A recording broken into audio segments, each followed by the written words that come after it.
Are there different thicknesses of bathroom cladding panel? The thickness or depth of cladding panels usually ranges between 5 and 10 millimeters. The narrow plank style boards are usually found at the thinner end of this scale.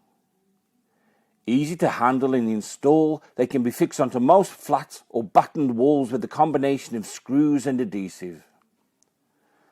We produce these narrow shapes of panels in both a 5 and 8 millimeter depth. The 8 millimeter panels have more rigidity than the 5s and are well suited to being affixed to battens.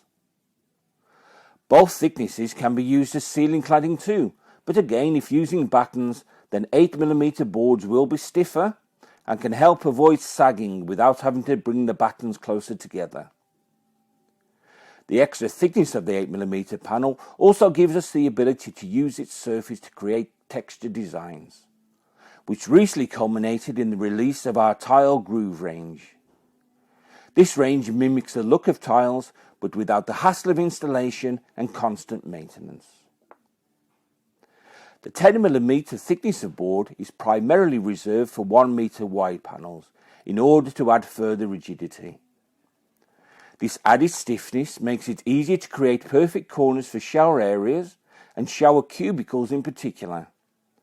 And against a long run of wall, the result can look quite dramatic in nature.